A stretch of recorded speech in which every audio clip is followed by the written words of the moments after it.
Social justice in a time of COVID. Sunday, May 10th. When I think about social justice, I often think of my first experience being a part of a justice movement. It was in 1994 and 95. I was in high school, and I was a part of a group that organized a gay-straight alliance. That's what they were called back then. A gay-straight alliance at my high school. And I was a very, very small part of a movement organizing gay-straight alliances across the entire state. Unitarian Universalist youth groups actually played an important role in this movement. And youth-led workshops on how to organize GSAs were held at Unitarian Universalist youth conferences in church basements and social halls.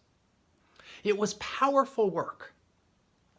Looking back on this work a quarter of a century later. A quarter of a century later? How did that happen? What strikes me was how we thought about it. We didn't think about it as making history, even though it did make history. We didn't think about it as changing the world, even though it did. No, we thought about it as making our own little corner of the world safer. And we actually thought about it less abstractly than that. We thought about it as making our school safer for individual people. We thought about it as making the school safer for that kid who was getting bullied, safer for the kid we were friends with who couldn't come out to her family, safer for the kid we didn't know, but we knew could really benefit from and feel safer from the existence of a group like this. Which is to say, social justice work for me, for us back then, was not abstract, but personal, was not far away, but close and intimate.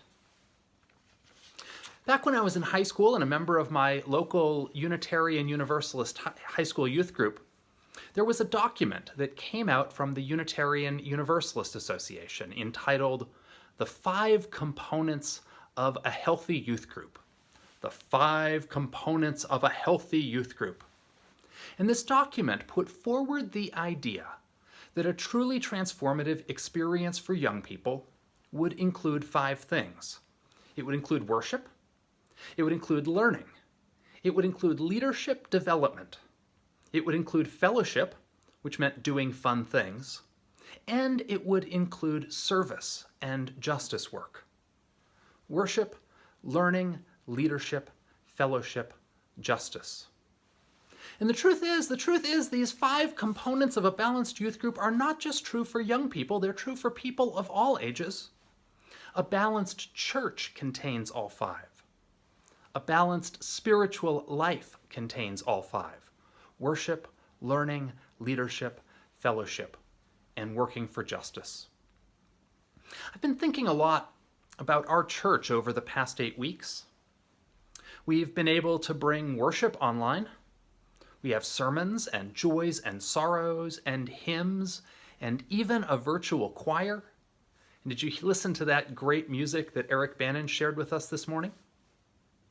We've been able to bring learning online through religious education and through our small group ministries and covenant groups.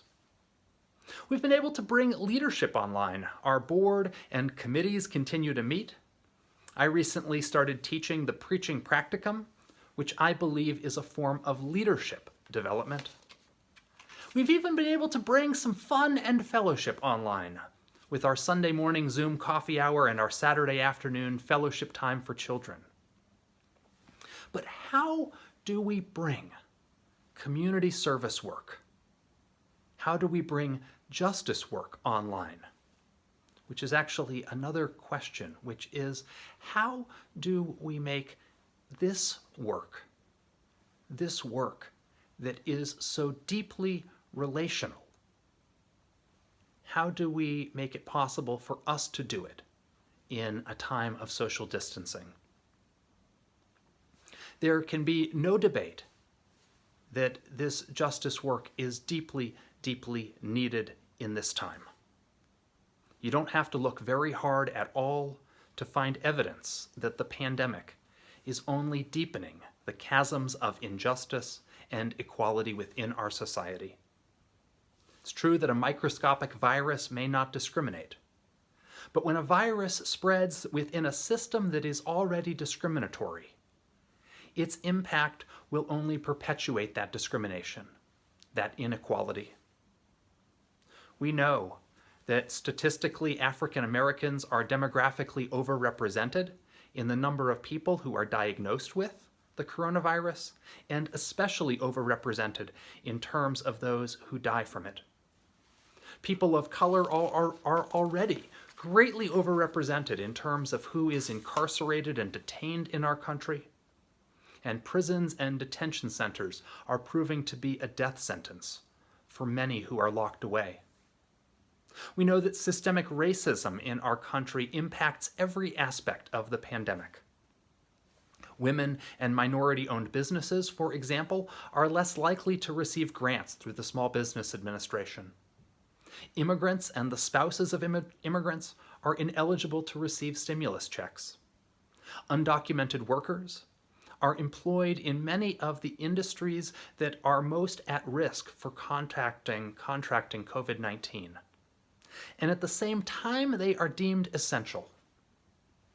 Millions of people residing in our country are being told that they're both illegal and essential. And unsurprisingly, in New York City, African Americans are more likely to be ticketed for violating social distance orders, just as they were more likely to be ticketed for driving violations. Systemic racism can be seen in every facet of the pandemic. Needless to say, I could spend the rest of this sermon, the rest of this day, the rest of this month presenting data and evidence and anecdotes and stories about the ways that racial inequalities, systemic racism, systems of white supremacy, as well as poverty and homelessness and wealth disparity and health disparity and mass incarceration, the ways in which the pain and suffering of all of these things are only being increased and worsened in this time of pandemic. So all of this raises that question: how do we bring community service work? How do we bring justice work online? What does social justice look like in a time of COVID? I want to begin by recognizing that for some of us, doing any more than we're doing is exactly what we don't need right now. Some of us are barely hanging in there. Some of us are working at home full-time and parenting at home full-time at the same time. Some of us are completely overwhelmed. If that's you, I want to recognize that. The goal of this sermon isn't to shame anyone, and it isn't to tell anybody that they need to put more stuff on their plate. And I've had numerous conversations with people in our congregation who want very much, who feel a deep call to making a difference right now, but aren't sure how. Maybe we're writing checks. Maybe we're sharing stories about injustice on social media. Maybe we have this sense that we would like to be a part of making a difference right now, but we're not quite sure how we can do that. For some of us who are quarantined, we're reckoning with feeling like we're not in control. And that makes us feel powerless. We witness illness and death, poverty and hunger, blatant corruption, industries given permission to pollute the water and the air. We are witness to violence and hatred and ignorance. And we think, I wish I could change all of that. I wish I could change the world. And then we think, how can I even do that if I can't even buy toilet paper? Can you relate to this? Have you had any of these feelings? Have you thought along these lines of, oh my goodness, I so wish that I could change this, and I'm not quite sure how. I sure have thought those things. So I went out looking for answers to this question. What does social justice look like in a time of staying at home, in a time of social distancing? I decided to call up and ask this question to Lisa Garcia Sampson. Lisa's preached a couple of times here in the past year, and I've actually contracted with Lisa to do some consultation with our justice and service ministries. Lisa is also the new director of the Unitarian Universalist Justice Ministry in North Carolina. So I thought she might have some wisdom to impart. So I called up Lisa and I asked her, I said, to folks who are feeling disempowered and like they don't know what to do, what do you have to say? Lisa responded by assuring me that it is a myth that you can't do powerful, relational justice work from home. It's a myth that you can't do powerful, relational justice work from home. In fact, right now, the social justice effort that is being most emphasized by the Unitarian Universalist Association is an initiative called UU the Vote. UU the Vote is an expression of our Unitarian Universalist fifth principle, which affirms the use of the democratic process in our society. The UU the Vote involves mobilizing Unitarian Universalists to work for fair and safe elections. And Lisa just received a $20,000 grant to engage congregations in North Carolina in this work. Here's what Lisa told me. She said, at this stage, the work that is most crucial and most important can be done at home. The work involves postcarding, letter writing, and phone banking. For example, she told me, did you know that 300,000 North Carolinians were purged from the voter rolls this past year? Many of those people are poor and disenfranchised.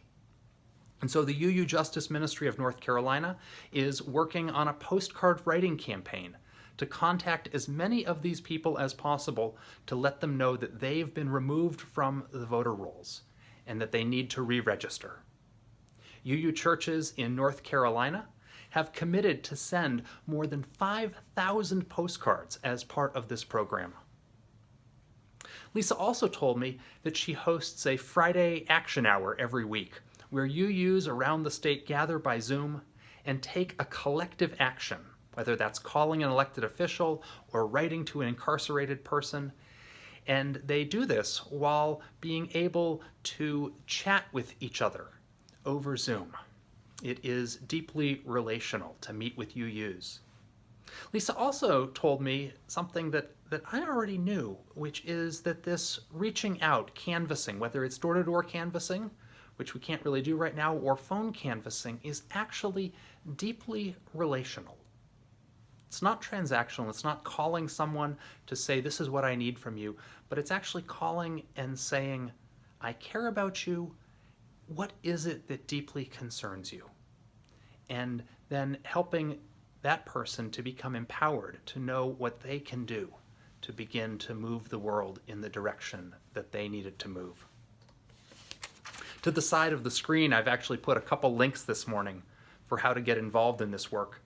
And there will also be more information coming forth from the social justice ministries, especially the Side with Love ministry of our church in the coming weeks and months.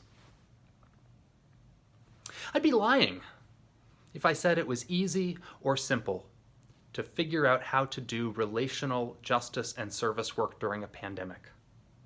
Just as one example, most of you know that we're currently sponsoring an asylum seeker from El Salvador.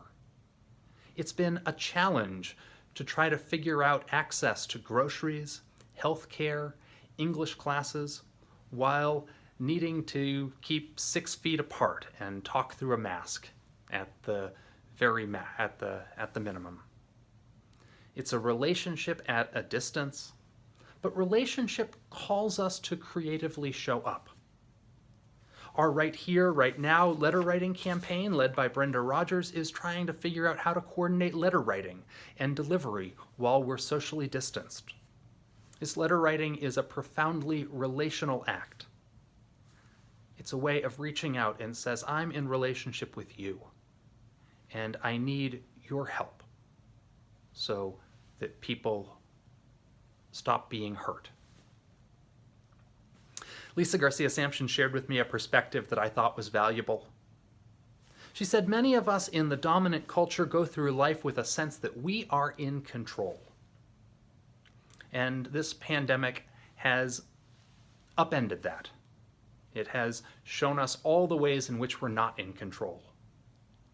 Perhaps, she says, perhaps this pandemic might help us to see that our sense of being in control was actually an illusion, and that liberated from having to be in control, we might see new opportunities for creativity and for relationship. I offer this as one way to think about social justice work. Not as saving the world, not as fixing injustice, not even as winning, but as forming a relationship that asks something of us. Like I knew in high school, like we figured out in high school, if I'm in relationship with you, I want you to have a safe space. I want you to be safe from bullying. If I'm in relationship with you, I want you to be able to vote. If I'm in relationship with you, I want you to work with me. I want you to work together, to work for liberation. May we be a church that worships and learns and leads and has fun and forms relationships among ourselves and with the wider world. Relationships of liberation, relationships that mend injustice, relationships that change us and the world at the same time. Amen. Blessed be. I love you and I'm with you. Check out the links and stay in touch. Amen.